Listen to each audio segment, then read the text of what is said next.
So often we hear the mainstream narrative of everything that the Victorians got wrong. Apparently their stairs were deadly, and they had lead in all of their makeup, and their wallpaper had arsenic, and their corsets were killing them. While perhaps maybe some of these things do hold some truth, we have certainly managed to find levels of arsenic in Victorian wallpapers. The way that the mainstream likes to portray people throughout history is that they were idiotic and foolish, and that we've evolved so much from their antics. The way that I like to see it is that people all throughout history were humans. They had goals and they had passions. They would try and seek happiness and joy just like all of us. They had days when they were grieving and days when they had to face adversity. I thought instead of focusing on the narrative of everything the Victorians got wrong, I wanted to for a second acknowledge everything that the Victorians got right. Before we even get into this, I just want to make it completely clear that I do not agree with most Victorian values. I am very grateful for a right to vote and accessible medical attention. I am also grateful for our sanitation practices and our travel abilities and the internet. Because I wear historical clothing every day, I get asked so often if I wish I lived during those times. And my answer is, and probably always will be, no. I think that in today's day and age, we have it better than we've ever had it before. Yes, there are still a million problems going on in the world right now. There are still a million things that we need to face, but I don't think things were better in the old days. I just think that now, with the internet,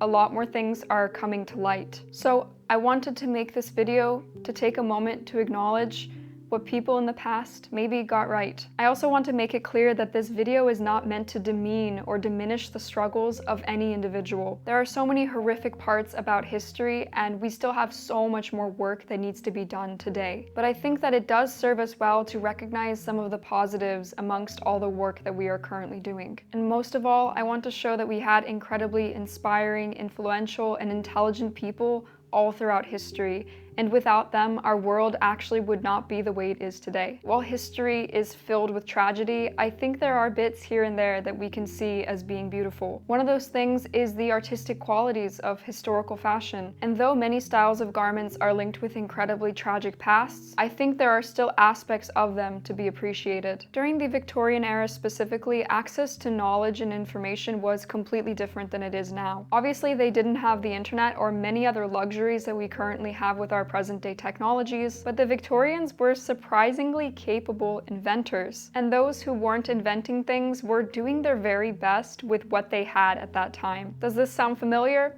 Well, it should, because that's what all of us are doing right now. We're just doing the best with the knowledge that we have available to us. The Victorian era gave us the telephone and postage stamps, the pedal-driven bicycle. It gave us Morse code. It gave us rubber tires. If you think about that someone had to come up with all of these things, the ability to actually fabricate all of this is phenomenal, especially considering they didn't have nearly the same type of resources that we have today. I can almost guarantee you that the people in the 22nd and 23rd centuries are going to look back upon us today and think to themselves, oh, they knew so little about space travel, or they knew so little about quantum physics. And that's just it. Knowledge continues to grow and improve and get better. But that doesn't mean that the people of the past didn't somewhat know what they were doing. That doesn't invalidate the abilities of historic individuals. In addition to being phenomenal inventors, one of the big things related to historical fashion that I think the Victorians did get right is choosing to focus on shape instead of size. Trends are always coming and going. In the noughties, the boyish figure was in, and now curves are all the rage,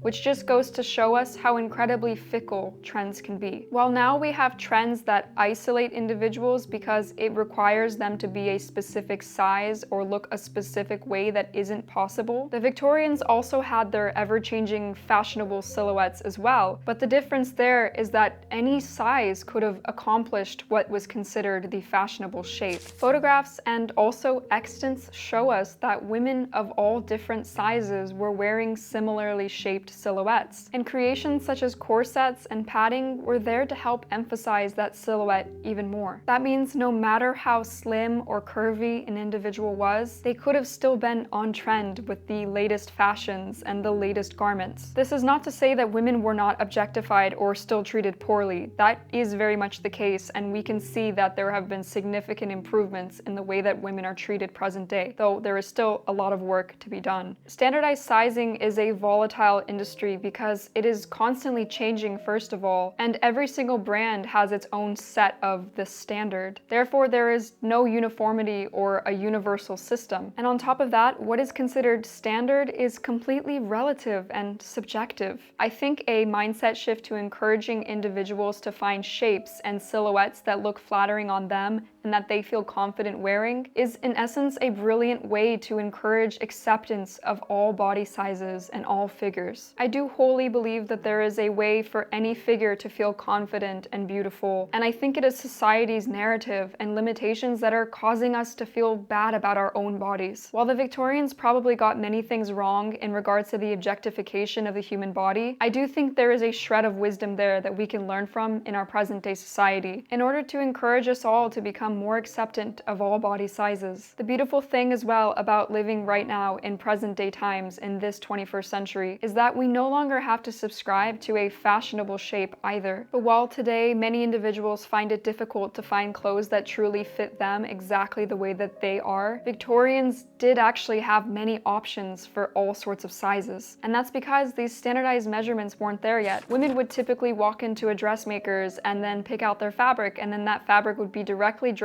on their body and made to their measurements bespoke. That's of course if they had the money to be able to purchase a new gown. Otherwise, they would have had an older hand-me-down and then had that somehow altered or modified, again still fitting their own measurements as much as possible. Imagine if every single individual today had access to clothing that was directly made for their body. I think that that would in turn make someone feel special and feel unique in their own skin, rather than feeling isolated or like an outcast who just can't seem to fit anything that exists on the rack in a department store. The final thing that I think the Victorians got right is in some ways they were not a wasteful culture. Today we are plagued with a number of climate and environmental issues, and a massive contributor to that is wastefulness. Whether that waste be from companies or from individuals, it does make a massive impact on our planet. The Victorian era is so often synonymous with the Industrial Revolution, so that's not to say that they also probably didn't contribute to our current issues today. But there are certain practices of the Victorian period, especially amongst the lower classes, that I think us 21st century individuals could learn from. This isn't to say that living in the lower class or living in poverty wasn't and isn't incredibly difficult. Living in impoverished conditions is and never will be appropriate to romanticize, but that's not to say that people weren't incredibly resourceful with these small amounts and limitations that they did have. One of the big examples of this I can think of is that clothes styles were constantly evolving and changing, and in order to keep up with the fashionable silhouette and the fashionable styles that were prevalent throughout society, many individuals had to constantly get new clothes. In this day and age, in order to keep up with our ever-evolving at a rapid pace trends, most people are going out and they're buying a new garment. The difference with this is I would say that the majority of individuals throughout the Victorian period, especially in the middle and lower class, weren't going out and buying a new garment every time a trend was happening. Rather, they would get their old garments remade into something new. Automatically, that equates to fewer resources. That is 7 to 10 meters less of fabric that didn't have to be bought or made for a new gown. Additionally, if someone grew out of an article of clothing, they would pass it down to a family member or friend, or they would get it altered, or they would alter it themselves. This culture of alteration and repair is one that we have all but lost in the present-day world. It is rare now to find individuals who, instead of throwing away old garments, are choosing to fix or alter them instead. The culture of repairing and fixing broken things in the Western world is all but lost. And for that reason, this practice of the Victorians is one that I think we could really benefit in taking with us into upcoming years. While the Victorians definitely got many things wrong, we can't neglect the fact that they did at least get some things right. And while there are still so many issues in our world that need to be addressed and are currently being addressed, it's important that we look back at history and we research it and we study it and we analyze it